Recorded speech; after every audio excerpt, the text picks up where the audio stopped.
How to rank blue sky posts in Google search results. Today I'm joined with Jesper Nissen, who does a lot of social media marketing, social media management. He's come out with an amazing new tool called SoMePoster, which is able to do all the planning and scheduling of all these different posts. And what I love about it is that it actually integrates directly with Blue Sky. But for anyone who's watching this and looking to start doing daily posts on Blue Sky social media platform, how do you actually get the Blue Sky posts ranking in Google? Well, first of all, for those of you that don't know what Blue Sky is, it is a social media platform that is almost identical to X, Twitter, because I believe that it was founded by some of the original developers from Twitter. So the social media platform Blue Sky it works kind of like a tweet platform like Twitter. So you go in, post something, and then click post or tweet. And the simple rule that I follow when I want to index and rank a Blue Sky post is I take my keyword and put it at the beginning of the post. So, for example, what is link building and why is it important for local SEO if I wanted to rank for that? I'm not saying that the Blue Sky post could rank for that. It probably could not, but if that was my keyword, I would put that in the beginning of the post and then, new line and then write some more text, because when I send this post to the indexing service, Prime Indexer, what it will rank for is the first 6 to 8 words inside of the post. So this will be kind of like the SEO title that it will appear for in the Google search results.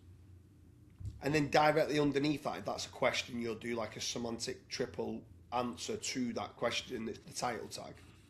Yeah, it's a good point, because if you structure the post kind of like a question and answer, like you just suggested, it will have a much higher chance of indexing and ranking, because Google really likes that, and also Google understands it. So, and one more trick that you can actually use is that if you have access to Schema Writer or Yax, for example, you can actually go in and find related entities to your keywords. Some applications that are built into Schema Writer and Yax. But you can also just go to Wikipedia and find entities, named entities. And I found that if you actually insert 2 or 3 named entities in the beginning of the post, it will index and it will also rank higher.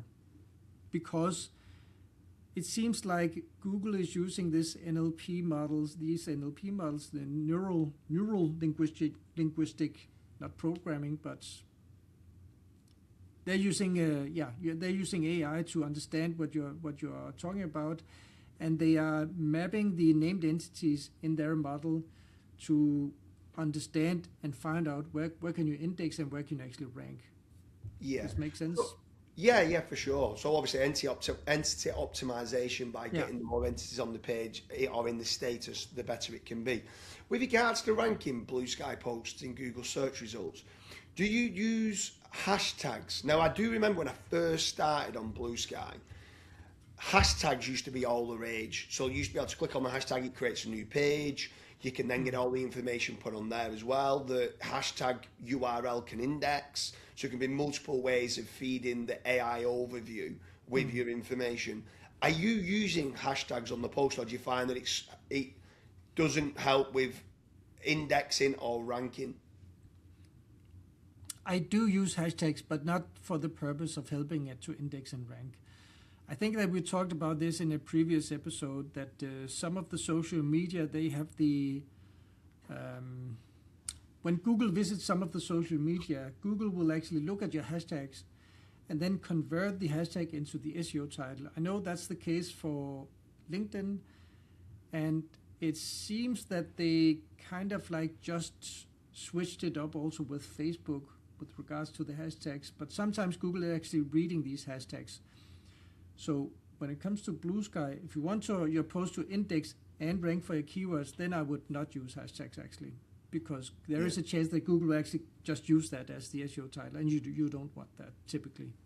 Yeah, so that's exactly what I thought you was going to say, because especially on LinkedIn, and I've seen it recently on Facebook as well, where the minute you put a hashtag in, like you said, that ends up overwriting the first up to 10 words. So then it's not the main keywords that you wanted to get in, especially if it's a question and an answer.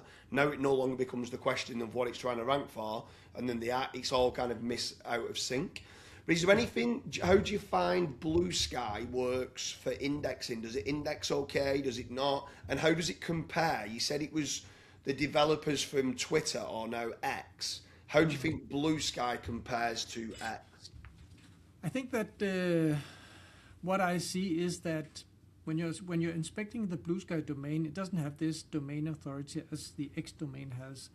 And it actually shows when it comes to the ranking anyway, and also the indexing, because the posts that you publish on X, oftentimes they actually index by themselves. You don't have to do anything, but they index relatively easy, and that's not quite the case with Bluesky. They also do index, but not to the level of Facebook and X posts. But they can index, and when it comes to ranking power, not much. Yeah. So that's just yeah. On there, when you're doing SoMePoster, you'll do different social media kind of statuses. So if it's, let's say, if it's a Web 2.0, or let's say it was LinkedIn, you might do a longer type of status. I'm presuming on Bluesky it's almost like a tweet, so it's quite short and concise. Do you therefore keep that as being the same content that goes throughout quite a few of them? You don't end up trying to add anything extra onto Bluesky? No, I don't. When it comes to Bluesky, no, I don't care, because the ranking power of Bluesky is so small, so it's just it's not worth the time just doing anything on Bluesky. And but sometimes I do post a longer tweet or longer post, because I have the premium account on X. Bluesky, of course, is free, but I do have the premium account on X, and that allows me to post, I think it's up to 28,000 characters on X. And what I built in SoMePoster, that it actually detects this long post. So when it comes to threads, and I think we also added it for Bluesky, is that it then takes your text and then splits it up into different tweets. So tweet 1, tweet 2, tweet 3, tweet 4, and so on and so forth.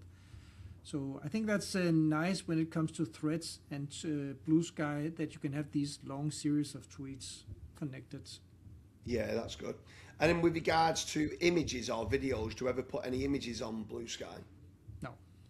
No, so you just keep it as being short, concise, and keep it as being the text. So anyone who's watching this, hope you like the episode on how to rank Bluesky posts in Google search results. Make certain it's not one of the best. Make sure you check out the links to a few of the others where Jesper's going through which ranks the best and comparing LinkedIn to Instagram to Twitter to many other platforms, and then also the Web 2.0 properties. If you're only going to watch one other episode, make sure you check out the How to Rank Ghost.io in Google search results. It's a great one. Jesper, thank you very much. Take care.